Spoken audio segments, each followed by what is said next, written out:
आप सभी अभी जिस भी ईयर में है जीएनएम के, देख लीजिए बिहार स्टाफ नर्स में कैसा क्वेश्चन पूछा जाता है।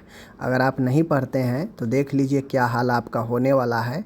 इसीलिए मैं आपको ये सारे क्वेश्चन दे रहा हूँ, ठीक है ना। देख लीजिए शिफ्ट है जो 7 शिफ्ट में टोटल एग्ज़ाम हो रखा है, सबका मैं एक ही साथ आपको तो यहाँ पे आप सभी के बीच में जो सुबह का फर्स्ट शिफ्ट होता है 30 को तो मैं दोनों शिफ्ट दे चुका हूँ वीडियो। अब 31 का ये आपका फर्स्ट शिफ्ट का है। चलिए देखिए कैसा क्वेश्चन था। और सातों शिफ्ट का मैं वीडियो देने के बाद आपको 1 या 2 पीडीएफ में टोटल क्वेश्चन जो भी एग्ज़ाम में पूछे गए थे बिहार स्टाफ नर्स में वो मैं आपको प्रोवाइड कराऊंगा। देख लीजिए यहाँ पे क्वेश्चन क्या था। कहता है कि सीएएसएफ में जो न्यूट्रोफिल्स का बढ़ा हुआ स्तर क्या दर्शाता है। तो सीएएसएफ का जो जांच करते हैं हम लोग, तो सीएएसएफ के जांच में अगर न्यूट्रोफिल की संख्या बढ़ा होता है तो उसे हम लोग मानते हैं बैक्टीरियल मेनिंजाइटिस। क्या मानते हैं? Bacterial meningitis. ठीक है। आगे कहता है कि जो मायोकार्डियल इन्फारक्शन होता है इसको किस टाइप का निदान तब किया जाता है जब रोगी के संदिग्ध एक्सकेमिया के कारण अचानक कार्डियक डेथ का अनुभव होता है, लेकिन निदान की पुष्टि करने के लिए कोई बायोमार्कर डेटा उपलब्ध नहीं है। देखिए जो मायोकार्डियल इन्फारक्शन होता है आप लोगों को पता है कि अचानक से ब्लड जो है सर्कुलेशन हार्ट को नहीं मिल पाता है, जिससे क्या होता है हार्ट जो है काम करना बंद कर देता है और अटैक आ जाता है व्यक्ति को। ठीक है।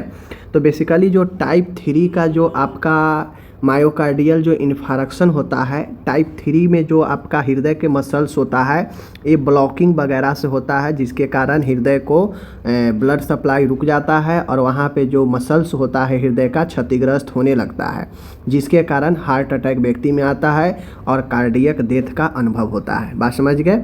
चलिए आगे है। तीसरा क्वेश्चन है आहार विज्ञान में महत्वपूर्ण भूमिका निभाता है कौन। तो देखिए यहाँ पे मैं बार बार कहता हूँ क्वेश्चन ऐसा पूछता है थियोरिकल, क्वेश्चन पूछता है प्रिंसिपल बेस से, सिद्धांत बेस। तो यहाँ पे भी देखिए जैसे आहार विज्ञान में महत्वपूर्ण भूमिका निभाता है कौन, ये पूछ रहा है। तो देखिए 4 ऑप्शन है। राइट आंसर है इसमें मधुमेह जैसे क्रॉनिक रोगों की रोकथाम और प्रबंध। आहार जो होता है जैसे कोई क्रोनिक रोग है, कोई लंबे अवधि के बीमारी है, तो ऐसे बीमारियों के लिए आहार काफ़ी महत्वपूर्ण होता है। जैसे अगर किसी को ब्लड प्रेशर है तो ब्लड प्रेशर क्या है? ब्लड प्रेशर एक क्रोनिक रोग है, लंबे समय अवधि तक व्यक्ति में रहता है तो या जीवन पर्यंत भी रहता है। तो जो भी आपको पता है कि जो भी व्यक्ति को अगर हाइपरटेंशन होता है तो उसको बोला जाता है कि भाई कम फैटी भोजन कीजिए, लो सोडियम डाइट लीजिए, कहा जाता है ना। तो जो क्रॉनिक बीमारी होता है उसको काफ़ी ज़्यादा आप आहार के द्वारा उसको मैनेज कर सकते हैं, क्रॉनिक रोग। तो उसी प्रकार से मधुमेह भी एक क्रॉनिक ही रोग है जिसको रोकथाम करने के लिए आहार में काफ़ी ज़्यादा महत्वपूर्ण भूमिका होता है। समझ गए? जैसे अगर कोई डायबिटीज़ वाला है तो उसको कहते हैं कि भाई कार्बोहाइड्रेट वाला खाना कम ले, समझ गए, जिसमें ग्लूकोज की मात्रा हो वो कम ले। बात समझ रहे ना? ये सब चीज़ें हैं। आगे है ब्रेस्ट हिक्स संकुचन के वास्तविक प्रसव संकुचन से अलग करने वाली प्राथमिक विशेषता कौन सी है। क्वेश्चन पूछ रहा है कि ब्रेस्ट हिक्स संकुचन है, ठीक है, और इस संकुचन को जो ट्रू लेबर होता है, ट्रू लेबर में जो कंट्रैक्शन होता है, इसको ब्रेस्ट हिक्स संकुचन से अलग कौन करता है, कौन सी विशेषता। तो ये अक्सर सक्रियता या स्थिति में बदलाव के साथ रुक जाते हैं या निम्न हो जाते हैं। देखिए ब्रेस्ट हिक्स संकुचन होता है इसमें जो एक्टिव और जो स्थिति होता है बदल जाता है या रुक जाता है, लेकिन ये जो ट्रू लेबर होता है, ट्रू लेबर का साइन होता है कि यह कंटिन्यूटी के साथ आगे बढ़ता है। जैसे दर्द महिला में अगर वास्तव में अगर रियलिटी में प्रसव होने वाला है, नज़दीक आ गया, तो ट्रू लेबर का साइन होता है कि पेन तीव्र गति से समय के साथ आगे बढ़ते जाता है, कंट्रैक्शन भी समय के साथ आगे बढ़ते जाता है। लेकिन फॉल्स प्रसव में क्या होता है कि पेन आएगा रुक जाएगा, आएगा रुकेगा, जो कंट्रैक्शन होता है कभी थोड़ा सा समय के साथ जो है बढ़ेगा नहीं, घट भी सकता है, रुक भी सकता है। समझ गए? तो ये सब होता है। तो ब्रेस्ट हिक्स संकुचन में यही होता है। वास्तविक प्रसव को अलग इसीलिए करता है ब्रेस्ट हिक्स संकुचन को क्योंकि ये अक्सर सक्रिय स्थिति में और इसके स्थिति में बदलाव होता है, रुक सकता है या निम्न हो सकता है। समझ गए?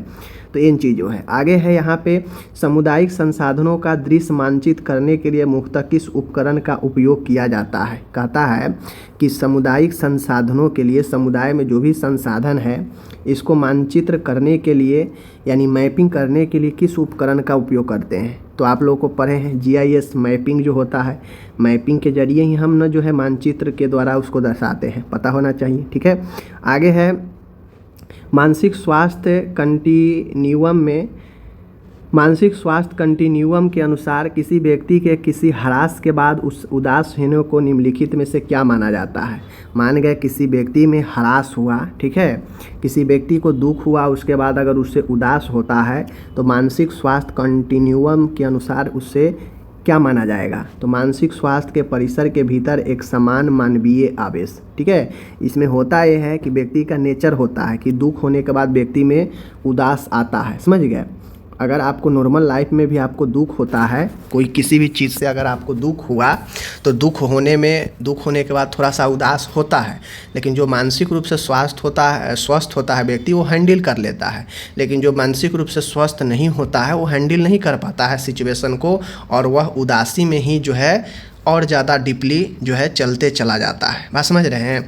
तो यह एक मानसिक स्वास्थ्य है जो मानवीय जीवन में घटित होता है कि दुख के बाद उदासी आता है। बात समझ गए ना। तो मानसिक स्वास्थ्य कंटिन्यूअम में होता यह है कि दुख के बाद अक्सर लोगों को होता है कि उदासी आता है, लेकिन अगर उदासी बेवजह बेफालतू हमेशा एक चीज़ के लिए अगर बना रहता है कंटिन्यू, तो वो आपके मानसिक रोग में परिवर्तन हो जाता है। समझ गए। आगे है, कहता है प्रेगनेंसी का कौन सा वैक्सीन जो है, प्रेगनेंसी में कौन सा वैक्सीन प्रतिदिष्ट है यानी कंट्रा इंडेक्शन है। समझ गए, कंट्रा इंडेक्शन है। ठीक है ना, इंडेक्शन नहीं, कंट्रा इंडेक्शन। कौन सा? हेपेटाइटिस बी भी लग सकता है, टिटनेस भी लगता है, इन्फ्लुएंजा भी लग सकता है। MMR वैक्सीन आपको वैक्सीन में कंट्रा इंडेक्ट है। समझ गए। आगे बढ़ते हैं। आगे है which of the following is a not a core element of ICN international. ठीक है ना, ध्यान। तो ये जो ICN है कहता है कि इनमें से कौन सा एक कोर एलिमेंट नहीं है ICN कोड ऑफ इथिक्स का। ICN जो होता है इंटरनेशनल, समझ लीजिए, इंटरनेशनल काउंसिल ऑफ नर्सों का एक अंतर्राष्ट्रीय परिषद, जहाँ पे आपको कोड ऑफ इथिक्स के बारे में पढ़ाया गया होगा। तो कोड ऑफ इथिक्स जो है इनमें से कौन सा नहीं है ये पूछ रहा है। बात समझ गए। ये जो ICN है इसकी स्थापना 1899 में की गई थी, याद रखिए। ठीक है, अब मैं यहाँ पे आपको बता दूँ कि कोड ऑफ इथिक्स इनमें कौन सा नहीं है एक कोर एलिमेंट में। तो वो अपन जो है आपको नर्स एंड एम्प्लॉयर, नर्स और नियोक्ता के बीच में कोई इथिक्स का मतलब नहीं बनता है। नर्स और प्रैक्टिस एक इथिक्स के अंदर आता है। नर्स एंड पीपुल यह एक इथिक्स के अंदर आता है। Nurse and the profession, nurse और एक व्यवसाय ये भी है प्रोफेशन। नर्स और लोग ये भी प्रोफेशन है। नर्स और प्रैक्टिस ये भी एक प्रोफेशन इथिक्स में आता है, लेकिन नर्स एंड एम्प्लॉयर यह आपका इथिक्स में नहीं आता है। समझ गए। चलिए, नर्सिंग इथिक्स जो पढ़े होंगे उनको पता है। आगे यहाँ पे क्वेश्चन है, चिकित्सालय यानी हॉस्पिटल में कहता है सहगामी विष संदूषण करने का प्राथमिक लक्ष्य क्या है। यानी हॉस्पिटल में सहगामी विष संदूषण करने का प्राथमिक लक्ष्य क्या है। तो चल रही प्रक्रिया या सर्जरी के दौरान संक्रमण या संदूषण को जोखिम को कम करना।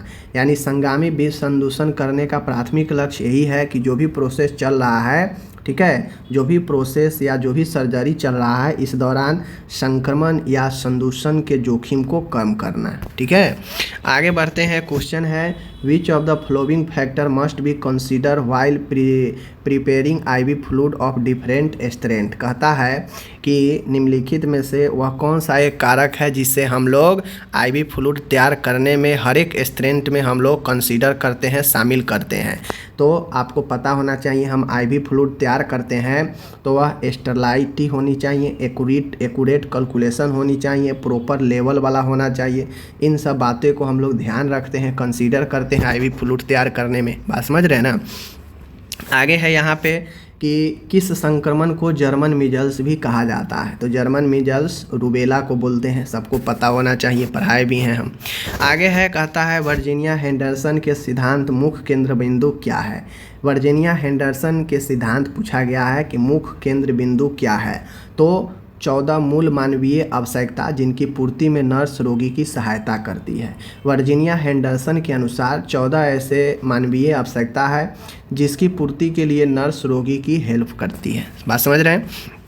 आगे है यहाँ पे, नर्सिंग प्रक्रिया का इम्प्लीमेंशन कार्यान्वयन प्रावस्था में मुख्य गतिविधि क्या है। देखिए होता क्या है कि नर्सिंग प्रक्रिया जब चलता है, आपको पता है 5 स्टेप में होता है, ठीक है। 5 स्टेप में जो होता है, तो उसमें 5 स्टेप में जो इम्प्लीमेशन होता है, यह इम्प्लीमेशन जो है प्रावस्था मुख्य गतिविधि क्या है, यानी इम्प्लीमेशन में मुख्य गतिविधि क्या होता है। तो इम्प्लीमेशन में ही होता है कि नियोजित अंतःक्षेप करना, यानी जो भी इम्प्लीमेशन है, क्रियान्वय है, इसमें जो आप प्लानिंग बनाए हैं उस प्लान को यहाँ पे क्या करना, एग्जीक्यूट करना। इम्प्लीमेशन में ही होता है कि जो आपने प्लानिंग तैयार किया है, योजना बनाया है, उसको इम्प्लीमेंट करना, यानी नियोजित यानी क्रियान्वय करना। समझ गए।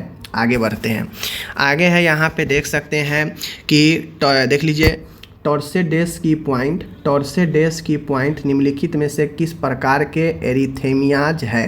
किस प्रकार के एरिथेमियाज है। तो यह एक वेंट्रिकुलर टेकीकार्डिया है। क्या है, वेंट्रिकुलर टेकीकार्डिया है। कौन सा, टॉर्सेड डी पॉइंट, ठीक है ना। टॉर्सेड डी पॉइंट एक वेंट्रिकुलर टेकीकार्डिया है, ठीक है, याद रखिएगा।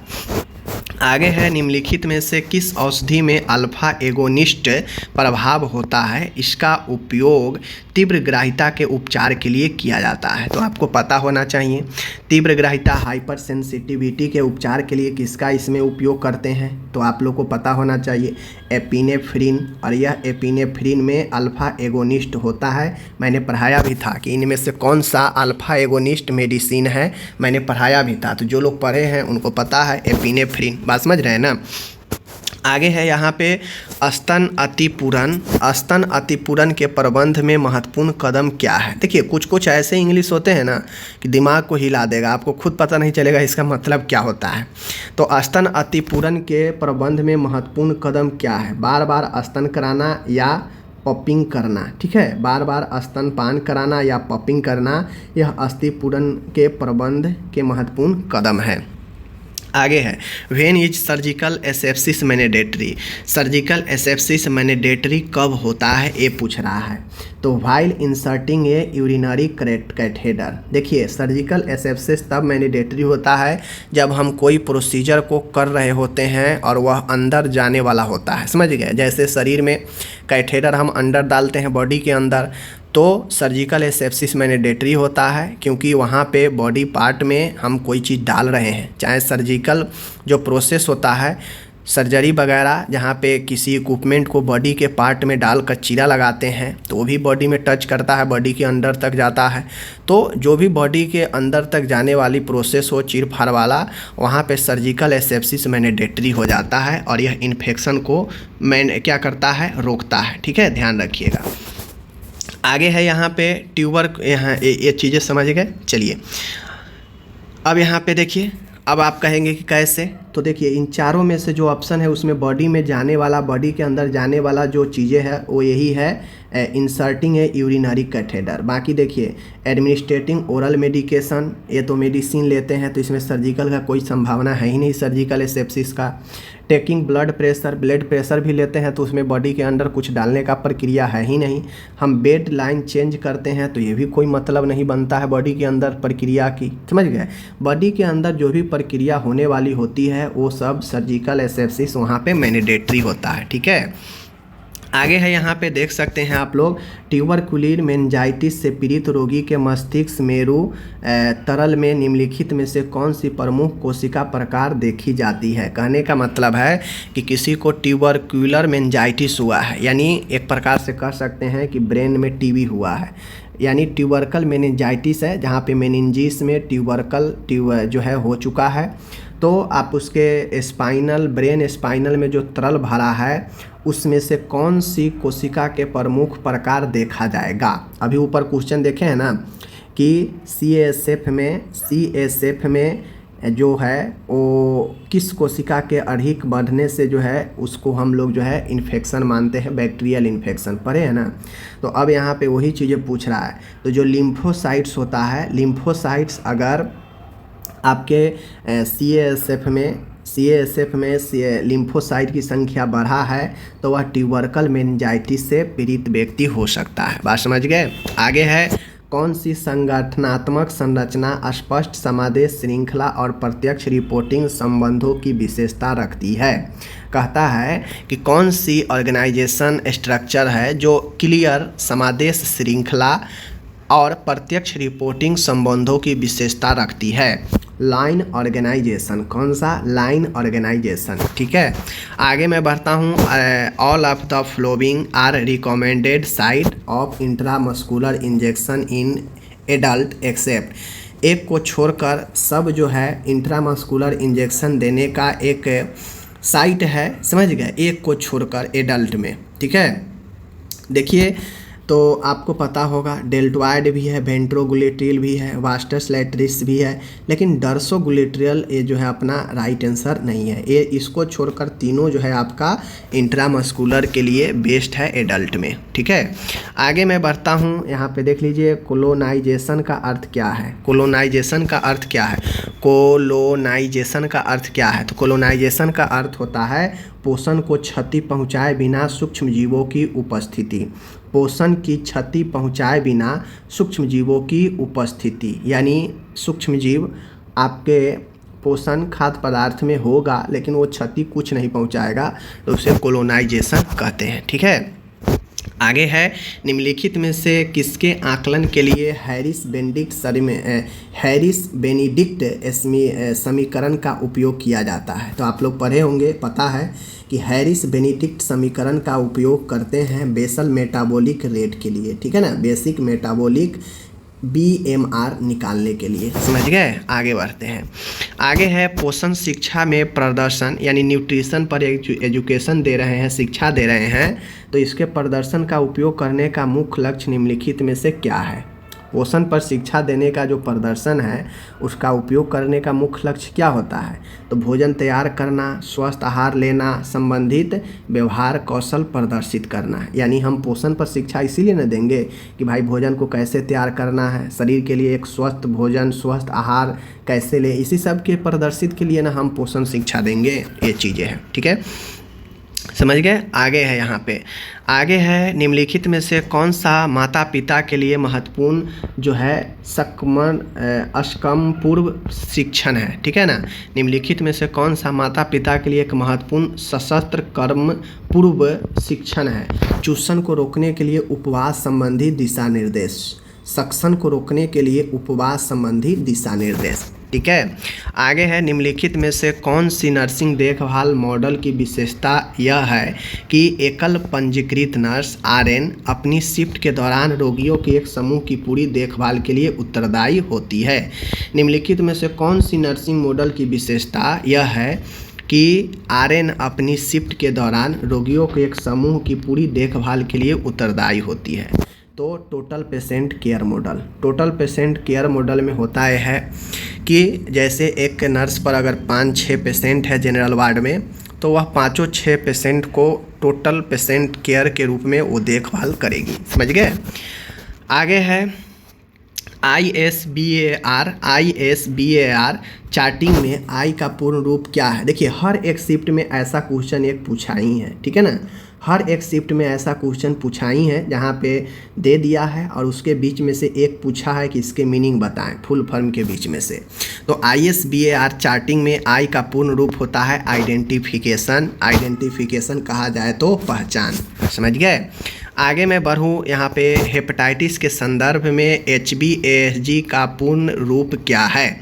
तो HBsAg का पूर्ण रूप होता है हेपेटाइटिस बी सरफेस एंटीजन। यह एक लीवर का टेस्ट होता है, अगर किसी को ये पॉजिटिव है मतलब उसको हेपेटाइटिस बी है। ठीक है, तो हेपेटाइटिस HBsAg का पूर्ण रूप होता है hepatitis B S for surface और AG मतलब एंटीजन। ठीक है, याद रखिएगा। आहार का मूल्यांकन आहार की मूल्यांकन की व्यक्तिपरक विधि सब्जेक्टिव मेथड कौन सी है? तो आहार मूल्यांकन के सब्जेक्टिव मेथड है 24 आवर्स स्मरण, 24 आवर रिकॉल। ठीक है, याद रखिएगा आहार मूल्यांकन। आगे मैं बढ़ता हूँ। 29 है, निम्नलिखित में से कौन सी हस्तविधि बंद कंठ द्वार पर दबाव डालती है और प्रसर्व में सहायता हेतु उपयोग की जाने वाली एक तकनीक है? निम्नलिखित में से कौन सी हस्तविधि यानी हाथ की विधि बंद जो द्वार है उस पर दबाव डालती है और प्रसर्व में सहायता हेतु उपयोग की जाने वाली एक तकनीक है? ठीक है, तो ये कौन सी तकनीक है? देख लीजिए, वालसलवा मैनोवर। ठीक है ना, वालसलवा हस्तविधि, वालसलवा मनोवर। ठीक है, याद रखिएगा। आगे है यहाँ पे सामुदायिक आकलन में मात्रात्मक डेटा संग्रह विधि का उदाहरण निम्नलिखित में से कौन सा है? पूछ रहा है कि सामुदायिक आकलन में मात्रा वाला डेटा का कलेक्शन किस विधि का एक उदाहरण है? तो ये होता है survey with close ended question. Survey with close ended question, यहाँ पे डाटा से संबंधित है तो यहाँ पे कोई क्वेश्चन नहीं होता है। ठीक है, आगे है सोर थ्रोट के लक्षणों से राहत पाने के लिए सामान्यतः अनुशंसित घरेलू उपयोग क्या है?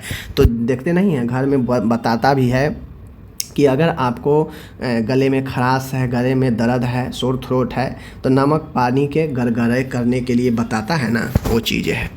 कहता है EMR का अर्थ क्या है? EMR तो इलेक्ट्रॉनिक मेडिकल रिकॉर्ड। देखिए EMR से रिलेटेड क्वेश्चन 30 को भी शिफ्ट में पूछा था और यहाँ भी देखिए EMR का फुल फॉर्म पूछ लिया और वहाँ EMR से संबंधित क्वेश्चन पूछा था, इलेक्ट्रॉनिकल मेडिकल रिकॉर्ड। आगे है किसी नवजात शिशु के सिर की औसत परिधि समानतः कितनी होती है?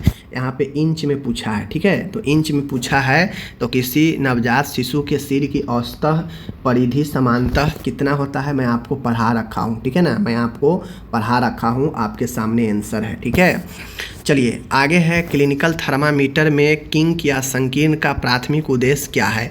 किंक और संकीर्ण का प्राथमिक उद्देश्य क्या है?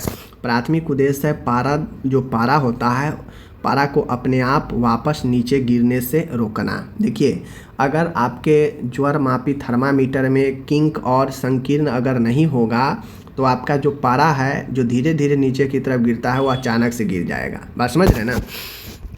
आगे है यहाँ पे द्वितीय सर्वेक्षण के दौरान रोगी का विस्तृत इतिवृत्ति एकत्रित करने के लिए प्रायः किस स्मरण सहायक मिमोनिक का उपयोग किया जाता है? तो ये होता है क्या? Ample, AMPLE ample. बात समझ गए। चलिए आगे बढ़ते हैं। आगे है माय डियर शोध का वेदना संकेत यानी डॉलर साइन डैश को निरूपित करता है। तो शोथ का जो वेदना होता है, इन्फ्लामेशन का जो वेदना होता है वह दर्द को निरूपित करता है। बात समझ रहे हैं ना, दर्द होने से व्यक्ति को वेदना बढ़ता है। ठीक है ना। निम्नलिखित में से कौन सा विकल्प नैदानिक क्लिनिकल नर्सिंग एजुकेशन में अनुकरण के उपयोग का सर्वोत्तम वर्णन करता है? बात समझ रहे हैं ना। निम्नलिखित में से कौन सा विकल्प नैदानिक नर्सिंग शिक्षा में अनुकरण के उपयोग को सर्वोत्तम वर्णन करता है? तो यहाँ पे आप सभी के बीच में देखिए जो नेक्स्ट प्रश्न है, तो नेक्स्ट प्रश्न कहता है, यहाँ पे देख सकते हैं कि निम्नलिखित में से किसे बोन मिनरल डेंसिटी स्क्रीनिंग की आवश्यकता जो है आपको आवश्यकता जो है पड़ता है। ठीक है ना, आवश्यकता पड़ता है। तो जो बोन मिनरल डेंसिटी स्क्रीनिंग है, जहाँ पे बोन के घनत्व को स्क्रीनिंग किया जाता है, यह आवश्यकता पड़ता है पोस्ट मेनोपॉजल वोमेन का। ठीक है ना, जो मेनोपॉज के बाद जो महिला होती है उनको ये आवश्यकता पड़ता है। ठीक है ना, ऑप्शन नंबर जो है आपका 2। ठीक है, आगे बढ़ते हैं। आगे क्वेश्चन है कि पेशियों की कमजोरी या अंगघात के कारण होने वाला एक मोटर स्पीच डिसऑर्डर कौन सा है जो वाक्य की स्पष्टता और सहजता को परिभाषित जो है करता है? ठीक है, परिभाषित करता है। कौन सा? तो उच्चारण दोष, जिसे डिस्थैरिया बोलते हैं। उच्चारण में दोष होता है उसे डिसअर्थीया बोलते हैं। ठीक है, आगे है कहता है कि निम्नलिखित में से कौन सा कथन जो है आपको नर्सिंग देखभाल डिलीवरी की कार्यात्मक विधि का उदाहरण है? यानी कौन सा कथन नर्सिंग देखभाल में जो आपका कार्यात्मक विधि कौन सा है? तो कार्यात्मक विधि कौन सा है? एक पंजीकृत नर्स जो है नर्स को सभी औषधि प्रदान करती है, जबकि एक नर्सिंग सहायक सभी को बेड बाथ जो है कराती है। ये बात सही है, बात समझ रहे हैं ना। नर्सिंग असिस्ट का काम होता है असिस्ट करना, और नर्सिंग का काम होता है मेडिकेशन करना, ट्रीटमेंट वगैरह में सहायता करना। आगे है नॉन मेलफिसेंस, ठीक है ना। नॉन मेलफिसेंस क्या होता है? नर्सिंग में नॉन मेलफिसेंस क्या होता है? रोगियों को कोई हानि नहीं पहुंचाना। रोगियों को कोई हानि नहीं पहुंचाना मीन्स नॉन मेलफिसेंस, ठीक है। आगे है निम्नलिखित में से कौन सा पोषण शिक्षा में उपयुक्त व्यवहारिक गतिविधियों का उदाहरण है? कौन सा पोषण शिक्षा, फिर से न्यूट्रिशन एजुकेशन के बारे में पूछा है, ठीक है।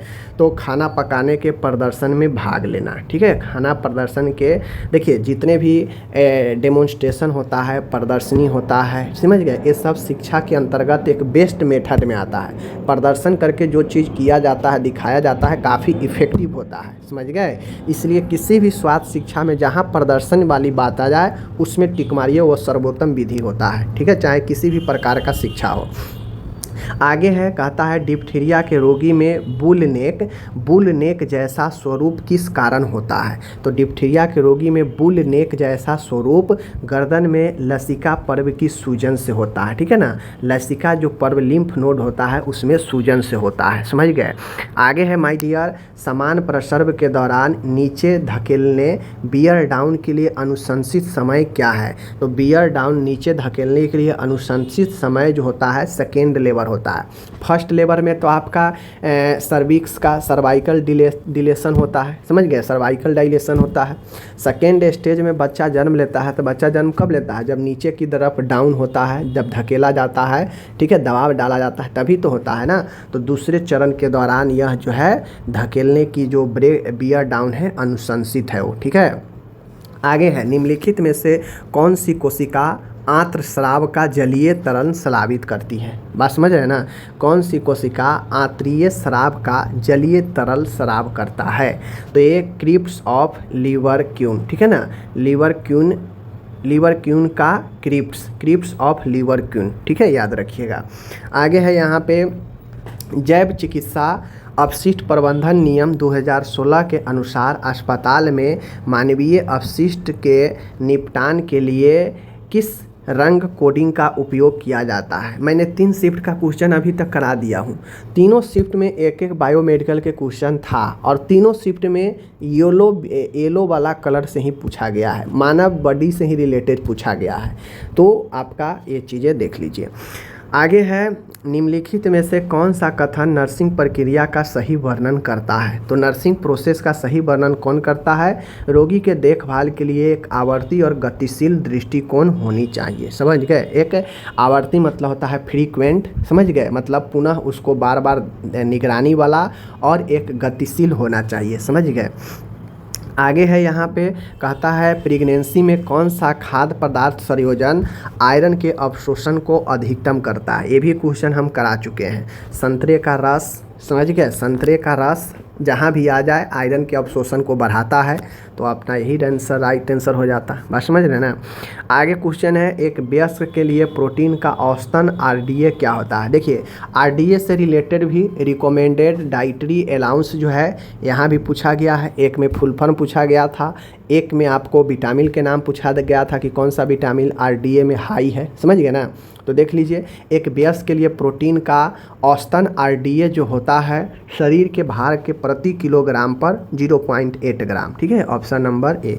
ये भी क्वेश्चन हम पढ़ा रखे हैं। आगे है, निम्नलिखित में से क्या नर्सिंग असाइनमेंट के मॉड्यूलर नर्सिंग मॉडल में देखभाल का प्राथमिक प्रेरणा स्रोत है? तो इकाई का एक विशिष्ट भौगोलिक क्षेत्र, एक इकाई का विशिष्ट भौगोलिक क्षेत्र में नर्सिंग असाइनमेंट मॉड्यूलर तैयार होता है जो लोगों के देखभाल में सहायता करता है, एक भौगोलिक क्षेत्र में, समुदाय में, ठीक है ना। एक इकाई का एक विशिष्ट भौगोलिक क्षेत्र क्या होता है? समुदाय, समझ गए ना, समुदाय, ध्यान रखिएगा। आगे है यहाँ पे, कहता है तीव्रग्राहिता एनाफाइलेक्सिस में एपिनेफ्रिन के देने का अनुशंसित मार्ग कौन सा है। यानी अभी ऊपर पढ़े हैं कि एपिनेफ्रिन हम लोग देते हैं हाइपर सेंसिटिविटी में, ठीक है ना। तो इसका अब यहाँ पे अनुशंसित मार्ग पूछा है, हो सकता है अनुशंसित डोज भी इसका पूछ सकता था, समझ गए। तो मार्ग पूछा है तो एपिनेफ्रिन का इंट्रामस्कुलर, ठीक है, याद रखना है। आगे बढ़ते हैं। निम्नलिखित में से कौन सा खाद्य पदार्थ हीम आयरन का सबसे समृद्ध स्रोत है। तो देखिए हीम आयरन का सबसे अच्छा जो स्रोत है, इसमें आपको मैं बता दूं बीफ लीवर, यानी मैं बता दूं कि जितने भी आपका मांस वाला है, मांस वाला पदार्थ है जानवर वाला, उसमें हीमी आयरन काफ़ी ज़्यादा पाया जाता है। तो यहाँ पे भी आपका बादाम, समझ गए, बादाम नहीं होगा, पालक नहीं होगा, अनाज नहीं होगा, लीवर आपका राइट होगा, समझ गए। आगे बढ़ते हैं। आगे है निम्नलिखित में से कौन सा पद उस स्थिति को संदर्भित करता है जिसमें संकुचन के बाद गर्भाशय तंतु छोटे हो जाते हैं, समझ गए। तो कंट्रैक्शन जो होता है वो उसमें बढ़ता है, संकुचन में जो होता है वो बढ़ता है, समझ गए। संकुचन में जो होता है, संकुचन में बढ़ता है, और संकुचन के बाद जो सिकुड़ता है अपने जगह पर आता है, तंतु छोटा होता है, तो उसे रिट्रैक्शन बोलते हैं। तो ये यूटेराइन रिट्रैक्शन, ठीक है, याद रखिएगा। आगे बढ़ते हैं। आगे है यहाँ पे निम्नलिखित में से कौन सा परामर्श प्रक्रिया का प्राथमिक और मुख्य घटक नहीं है। यानी काउंसलिंग के बारे में पूछ रहा है। काउंसलिंग का प्राइमरी और मुख्य घटक इनमें कौन नहीं है। समस्या का आकलन करना, ये तो मुख्य घटक है ही। संबंध निर्माण करना, ये भी काउंसलिंग का घटक है। लक्ष्य का निर्धारण करना, ये भी काउंसलिंग का घटक है। लेकिन अभिमुखीकरण यह आपका काउंसलिंग का घटक नहीं है, समझ गए। आगे मैं बढ़ता हूँ। प्रसव के दौरान गर्भाशय के ऊपरी और निम्न खंड के बीच मौजूद तंत्रिका पेशी सामंजस्य को डैश कहा जाता है। क्या कहा जाता है? तो पोलैरिटी ऑफ यूट्रस कहा जाता है। एक क्वेश्चन हमने पढ़ाया है, इससे संबंधित एक रिंग भी होता है, समझ गए, रिंग भी होता है। तो प्रसव के दौरान गर्भाशय के ऊपरी और निम्न खंड के बीच मौजूदा जो नर्व पेशी है उसके सामंजस्य को पोलैरिटी ऑफ यूट्रस बोलते हैं, ठीक है, याद रखिएगा, पोलैरिटी ऑफ यूट्रस बोलते हैं। बात समझ गए। गर्भाशय के बारे में पूछ रहा है तो भाई गर्भाशय ही नहीं होता, समझ रहे हैं बात को, यही है रिट्रैक्शन रिंग। तो ये रिट्रैक्शन रिंग जो है आपके नर्व के लिए नहीं होता है, नर्व के बारे में पूछा है तो ये होगा, ठीक है। आगे बढ़ते हैं। आगे है यहाँ पे क्लोरीन को एंटीसेप्टिक के रूप में करने का क्या सिद्धांत होता है। क्लोरीन को एंटीसेप्टिक के रूप में उपयोग करने का सिद्धांत है कि यह ऑक्सीकरण के माध्यम से सूक्ष्म जीवों को वृद्धि को रोकता है। इसीलिए हम क्लोरीन का उपयोग करते हैं, सूक्ष्म जीवों को वृद्धि को रोकना या मारना। आगे है निम्नलिखित में से कौन सा योनि परिवर्तन प्रसव योनि परिवर्तन डिलीवरी के सुगम बनाता है। यानी जब योनि में कौन सा परिवर्तन होगा तो डिलीवरी आसान होगा, प्रसव आसान होगा, ठीक है। तो expulsion of cervical mucus plug, जब आपके योनि में एक्सपल्सन होता है, ग्रीवा से निष्कासन होता है श्लेष्मा का, तो चिकनापन पैदा करता है जो सुगम बनाता है डिलीवरी में। बात समझ गए। आगे बढ़ता हूँ। आगे है टिटनस और काली खांसी से बचाव के लिए गर्भवती महिलाओं में कौन सा टीका अनुशंसित है। देखिए क्वेश्चन घुमा दिया है। पेंटावायलेंट, समझ गए, टी डैफ, समझ गए, और बीसीजी और एमएमआर। अब यहाँ पे देखिए काली खांसी जिसे कुकर खांसी कहते हैं, ये होता है आपका पर्टूसिस जो होता है। तो टिटनस और पर्टूसिस, टीपी का टीका जो होता है टी डैप के नाम से भी जाना जाता है, पता होना चाहिए आपको, ठीक है। आगे बढ़ते हैं। आगे क्वेश्चन है यहाँ पे कि डिसोसिएटिव फ्यूज एक विशिष्ट प्रकार का जो है असंबद्ध स्मृति लोप, डिसोसिएटिव एमनेसिया है, जिसकी विशेषता निम्नलिखित में से क्या है। तो जी भाई एमनेसिया का मतलब ही होता है कि पहचान संबंधी मति भ्रम के साथ घर से दूर आकस्मिक गमन। यानी यहाँ पे व्यक्ति भूलने लगता है, व्यक्ति का स्मरण जो है जाने लगता है, ठीक है ना, अचानक से मति भ्रम होने लगता है। तो ऑप्शन नंबर जो है अपना सी होगा, ठीक है, याद रखिएगा। आगे है यहाँ पे निम्नलिखित में से कौन सा सीबीडी आहार का प्राथमिक घटक नहीं है, ठीक है ना। सीबीडी आहार का प्राथमिक घटक नहीं है। इसमें अत्यधिक मात्रा में सोडियम शामिल होता है। समझ गए। अब अत्यधिक मात्रा में अगर आप सोडियम देंगे तो CBD आहार का यह प्रमुख घटक आपका नहीं माना जाता है। समझ गए। इसमें फल सब्जियां शामिल है, एक घटक है। इसमें लीन प्रोटीन शामिल है, घटक है। इसमें साबुत अनाज शामिल है, ये आपके CBD आहार का घटक है। लेकिन सोडियम शामिल है, ये आपके CBD आहार का जो है घटक नहीं है। ठीक है। नेक्स्ट क्वेश्चन है, निम्नलिखित में से कौन सा कथन बैसाखी के सहारे चलने, क्रच वॉकिंग के 3 बिंदु चाल पैटर्नों में चरणों स्टेप्स के अनुक्रम का सर्वोत्तम वर्णन करता है? सर्वोत्तम वर्णन करता है। दोनों बैसाखियों, फिर प्रभावित पैर, फिर अप्रभावित पैर होता है। पहले दोनों बैसाखी को लिया जाता है, फिर जो प्रभावित पैर है वो आपको शामिल होता है, फिर अप्रभावित पैर, ये चलने के लिए। समझ गए। आगे बढ़ते हैं। आगे है, what cause acute pulmonary oedema? Pulmonary oedema फेफड़ों के सूजन का अचानक से जो कारण होता है कौन सा हो सकता है?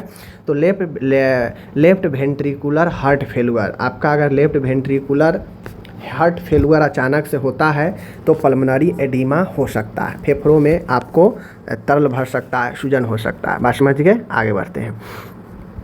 CSF में ओलिगोक्लोन बैंड निम्नलिखित में से किस स्थिति में देखे जाते हैं? तो मल्टीपल स्क्लेरोसिस में CSF में ओलिगोक्लोन बैंड जो है स्थिति देखे जाते हैं। Option D. ठीक है। आगे बढ़ता हूँ। निम्नलिखित में से कौन सा विकल्प इष्टतम स्वास्थ्य बनाए रखने में प्राथमिक कारक नहीं है? कहता है निम्नलिखित में से कौन सा विकल्प सर्वोत्तम स्वास्थ्य बनाए रखने में प्राथमिक कारक नहीं है, यानी स्वास्थ्य बनाए रखने में वह कारक नहीं होगा। समझ गए। पर्याप्त नींद यह स्वास्थ्य बनाने के लिए ज़रूरी है। संतुलित आहार भी स्वास्थ्य के लिए ज़रूरी है। समझ गए। नियमित व्यायाम भी स्वास्थ्य के लिए ज़रूरी है, लेकिन अत्यधिक तनाव एक अच्छे स्वास्थ्य के लिए, बेहतर स्वास्थ्य के लिए ज़रूरी नहीं है। ठीक है। आगे है, कहता है इलेक्ट्रा कॉम्प्लेक्स में एक युवा लड़की का प्राथमिक स्नेह डैश के प्रति होता है। इलेक्ट्रा कॉम्प्लेक्स में एक युवा लड़की का प्राथमिक स्नेह डैश के प्रति होता है, उसके पिता के प्रति। देखते भी होइएगा कि लड़की ज़्यादातर प्यार अपने फादर से करती है। ठीक है। जबकि वहीं पर एक जो लड़का होता है वो ज़्यादातर अटैच अपने मदर से होता है। बात समझ गए ना। चलिए आगे बढ़ते हैं। आगे है यहाँ पे, खुले में शौच का पर्यावरण पर प्राथमिक प्रभाव निम्नलिखित में से क्या है? तो खुले में शौच करने से आसपास जल होगा तो जल दूषित होगा, रोग बढ़ेगा, रोग फैलेगा। समझ गए ना। आगे बढ़ते हैं। सर्वोत्तर देख लीजिए, प्रसवोत्तर यानी प्रसवोत्तर अवधि में स्तन अतिपूरण की प्राथमिक विशेषता क्या है? दूध के ठहराव के कारण दोनों स्तनों में दर्द और सूजन होता है। प्रसव के बाद का जो अवधि है उसमें स्तन में अतिपूरण यानी अत्यधिक जो दूध होता है उसका प्राथमिक विशेषता ही होता है कि अत्यधिक दूध के ठहराव होने से, चूँकि जैसे ही लेबर होता है, प्रसव होता है, तो महिला के ब्रेस्ट में मिल्क काफ़ी ज़्यादा मात्रा में जो है क्या होता है, आ जाता है, जिससे उसके ब्रेस्ट को क्या किया जाता है, एक्स्ट्रा जो मिल्क है उसे निकाल दिया जाता है। नहीं तो काफ़ी ज़्यादा पेन हो जाता है, काफ़ी ज़्यादा उसमें टाइटनेस आ जाता है। ठीक है ना। चलिए आगे बढ़ते हैं। आगे का क्वेश्चन है, निम्नलिखित में से कौन सा शब्द भाषित मनहानि स्पोकन डिफेमेशन को संदर्भित करता है? यानी कौन सा शब्द भाषित मनहानि को संदर्भित करता है? तो सैलेंडर शब्द जो है भाषित मनहानि को संदर्भित करता है। समझ गए। आगे है यहाँ पे, निम्नलिखित में से कौन सा निर्गम द्वार एक उदाहरण है? निम्नलिखित में से कौन सा निर्गम द्वार एक उदाहरण है? निर्गम द्वार, देखिए हकीकत इस क्वेश्चन सब के पूछने का यही है कि जो सब ये पूछा गया है ना, स्टूडेंट इस सब पर ध्यान ही नहीं देता है। ऐसा वर्ड के बारे में पूछा गया है ना जो व्यक्ति नहीं तो उसके पढ़ाई में ज़्यादातर यूज में आता है। स्टूडेंट क्या पढ़ता है? ज़्यादातर बीमारी के बारे में पढ़ता है, ज़्यादातर जो है टर्म के बारे में पढ़ता है, या यूँ कहा जाए तो डायग्नोसिस के बारे में पढ़ता है। लेकिन यहाँ पे उस सबसे इतर क्वेश्चन पूछा है, ऐसे क्वेश्चन पूछा है जो स्टूडेंट को समझ में ही नहीं आए। क्वेश्चन एकदम थोड़ा हल्का है, लेकिन ऐसा उठाया है ना कि स्टूडेंट उससे वाकिफ ही नहीं हो। बात समझ रहे हैं। चलिए एकदम जो पूरे डिटेल से बहुत दिनों से तैयारी कर रहा होगा उन सबको ये चीज़, जैसे देखिए यहाँ पे पूछा है निम्नलिखित में से कौन सा निर्गम द्वार का एक उदाहरण है? निर्गम द्वार का। तो एक छूं जो फ्लू को फैलाती है, एक छींक जो फ्लू को फैलाती है, तो ये निर्गम द्वार का एक उदाहरण है। बात समझ गए? आगे बढ़ते हैं। मानक प्रथम उपचार किट में कौन सी वस्तु आवश्यक है, यानी फर्स्ट एड में कौन सी वस्तु आवश्यक है? तो इनमें इन जो ऑप्शन है इसमें प्रथम जो सबसे आवश्यक वस्तु होगा फर्स्ट किट में वो एडहेसिव बैंडेज होता है, एडहेसिव बैंडेज, ठीक है, चिपकने वाला बैंडेज। आगे है लेविन का लक्षण समानता किससे संबंधित है? तो लेविन का लक्षण समानता मायोकार्डियल इन्फारक्शन से संबंधित है। मायोकार्डियल इन्फारक्शन समझ रहे होंगे आप लोग, हार्ट अटैक को बोला जाता है। आगे बढ़ता हूँ, कहता है what is the primary feature of oligohydramnios. Oligohydramnios में आपका जो होता है एमनियोटिक फ्लूइड डिक्रीज कर जाता है, मीन्स कम जाता है, वॉल्यूम उसका कम जाता है। ओके, आगे बढ़ते हैं। आगे है which therapy is use to improve communication ability. वह कौन सा थेरेपी है जो संचार को बेहतर करने के लिए जो है दिया जाता है? तो स्पीच थेरेपी, ठीक है। आगे है मुख्यतः शाकाहारी आहार जिसमें कभी कभी मांस का सेवन किया जाता है, डैश के रूप में जानते हैं। मुख्यतः शाकाहारी आहार जिसमें कभी कभी मांस का उपयोग करते हैं उसे फ्लेक्सीटेरियन डाइट जानते हैं। क्या जानते हैं? फ्लेक्सीटेरियन। फ्लेक्सी मतलब फ्लेक्सिबल, जब ज़रूरत हो तो नॉन वेजिटेरियन भी हो जाए और न ज़रूरत हो तो ऐसे तो वेजिटेरियन है ही, ठीक है। आगे है जैसे समग्र बुद्धि लब्धि इंटेलिजेंस क्विटेंट जो 70 से कम हो डैश के रूप में जाना जाता है। पढ़ाएं कि नहीं? मेंटल रिटार्डेशन के रूप में जानते हैं। ओके, आगे है रोगों के हिमशैल मॉडल यानी आइसबर्ग मॉडल में हिमशैल का नोक टिप क्या निरूपित करता है? टिप निरूपित करता है क्लिनिकल एपरेंट केस, क्लिनिकल नैदानिक रूप से स्पष्ट मामले को। ओके, आगे है नेक के देख लीजिए, नेक व्यक्ति कानून गुड सैमरिटन लॉ का मुख्य उद्देश्य क्या है? गुड सैमरिटन लॉ का मुख्य उद्देश्य क्या है? स्वास्थ्य सेवा पेशेवरों को उनके कार्यस्थल के बाहर आपातकालीन देखरेख प्रदान करते समय उत्तरदायित्व से बचाना, ठीक है। कहने का मतलब है नेक व्यक्ति कानून का मतलब होता है स्वास्थ्य सेवा पेशेवर को उनके कार्यस्थल के बाहर आपातकालीन देखरेख प्रदान करते समय उत्तरदायित्व से बचाना। यानी देखते हैं ना, रोड एक्सीडेंट हो जाता है या कुछ इमरजेंसी आ जाए तो जो नर्स है या जो हेल्थ पेशेवर है उस इमरजेंसी में अगर हेल्प करेगा तो उसको कानून जो है ये कहता है कि इनको ऊपर कानून का डंडा नहीं पड़ेगा। अक्सर देखते होइएगा ना कि कहीं पे बचाने अगर कोई आ जाता है तो पुलिस उसी से धर पकड़ कर पूछताछ करने लगता है, तो उस डर से लोग जो है नहीं छूते हैं। लेकिन ये एक स्वास्थ्य पेशेवर के प्रति यह आपका गुड सैमरिटन लॉ जो है ये बचाता है उनको इस चीज़ों से, ठीक है। आगे है what is the nurse primary role in group therapy. Group therapy में नर्स का प्राइमरी रोल क्या है? तो ग्रुप थेरेपी में नर्स का प्राइमरी रोल है फैसिलिटेटिंग कंस्ट्रक्टिव कम्युनिकेशन, यानी फैसिलिटेटिव कंस्ट्रक्टिव कम्युनिकेशन, ठीक है। किसी लघु छत पर प्रत्यक्ष दाब लगाने का मुख्य लाभ क्या है? तो किसी लघु छत पर यानी छत मतलब प्रत्यक्ष दाब लगाने से रक्तस्राव को आप नियंत्रित कर सकते हैं। यानी किसी लघु छत नहीं, यहाँ पे क्षति होता है, डैमेज। कहीं पे अगर डैमेज है, टूट फूट गया है तो वहाँ पे आप डायरेक्ट अगर प्रेस लगाते हैं तो उसका मुख्य लाभ रक्तस्राव को नियंत्रित करना होता है, ठीक है। आगे क्वेश्चन है निम्नलिखित में से कौन से रोग ICD-11 के अध्याय 6 में शामिल है?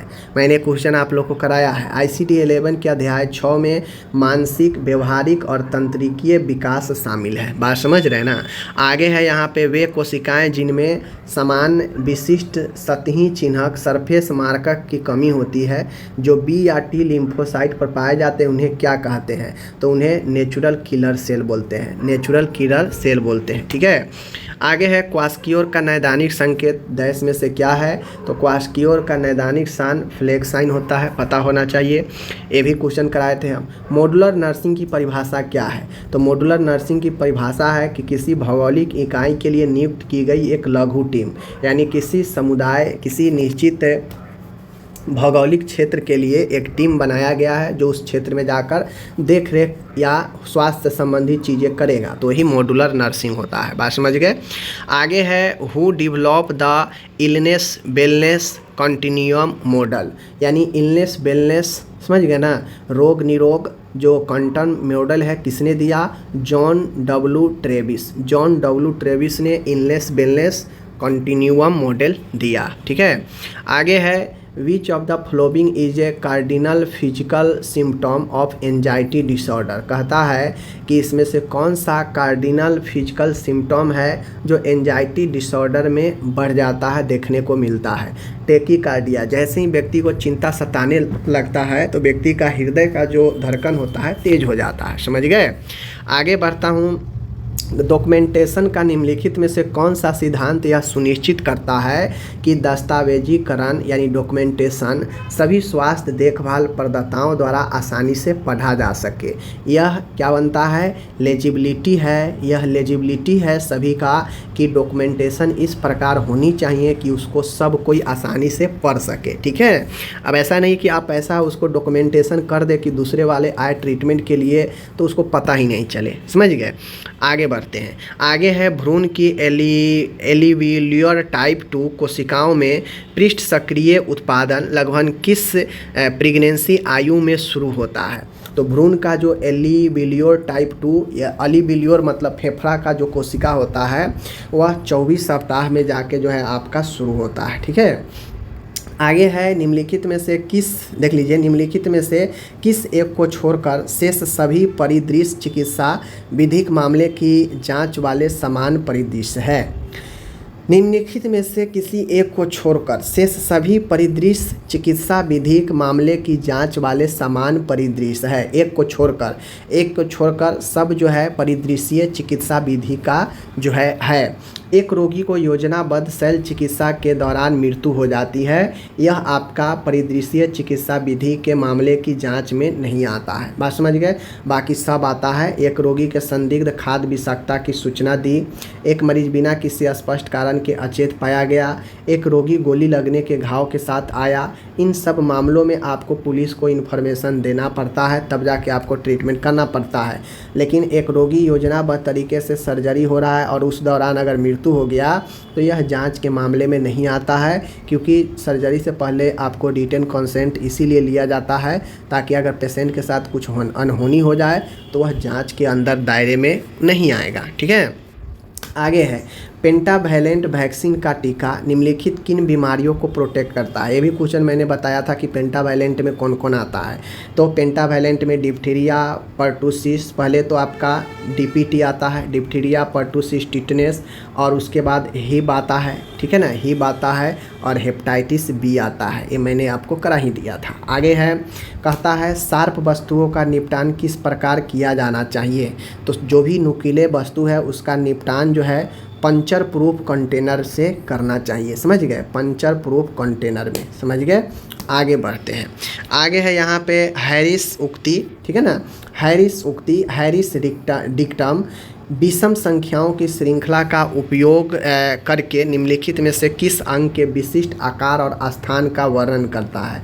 तो जो हैरिस डिक्टम है इसका विषम संख्याओं का उपयोग किया जाता है स्प्लीन के आकार और स्थान के निर्धारण के लिए। ठीक है, आगे है स्वास्थ्य विज्ञान के क्षेत्र में एमएलसी का अर्थ क्या है? एमएलसी का मतलब होता है medico legal case. Medico legal case स्वास्थ्य विज्ञान में एमएलसी का अर्थ है। ठीक है, आगे है यहाँ पे लिब्रियम औषधि किस रूप में कार्य करती है? तो जो लिब्रियम औषधि होता है ये बेंजोडाइजापान के रूप में कार्य करती है, याद रखिएगा। आगे है शिशु समानता बिना सहारे कब बैठना शुरू करता है? मैंने ये भी क्वेश्चन करा रखा है, 6 महीने। ठीक है, आगे है निम्नलिखित में से एक को छोड़कर शेष सभी उद्देश्यों के प्रबंधन मैनेजमेंट ऑफ ऑब्जेक्टिव्स के मूल घटक में शामिल है। एक को छोड़कर सब मैनेजमेंट में शामिल है साप्ताहिक प्रदर्शन मूल्यांकन। ठीक है, ये आपको शामिल जो है नहीं है। आगे है अक्ष कशेरुक एक्सिस वर्टेब्रा को डैश के नाम से भी जानते हैं। तो मैंने ये भी क्वेश्चन कराया है कि एक्सिस C2 होता है, एटलस जो है C1 होता है, आपको मैं ये भी पढ़ा रखा हूँ। ठीक है, आगे क्वेश्चन है ओवरनाइट, देख लीजिए, ओवरनाइट डेक्सामेथासोन सप्रेशन परीक्षण का उपयोग मुख्यतः निम्नलिखित में से किस प्रकार के निदान के लिए किया जाता है? तो जो कुशिंग सिंड्रोम होता है इसमें डेक्सामेथासोन सप्रेशन का परीक्षण जो है किया जाता है कुशिंग सिंड्रोम फॉर्म में, ठीक है, याद रखिएगा। आगे है, इनमें से कौन क्वास्कियोर से पीड़ित बच्चे के बालों में रंजकता की वैकल्पिक पट्टियों को संदर्भित करता है। अभी ऊपर पढ़े हैं कि फ्लैग साइन होता है क्वास्कियोर के लिए, ठीक है। आगे है footling bridge. Footling bridge presentation में भ्रूण का कौन सा भाग पहले प्रस्तुत होता है?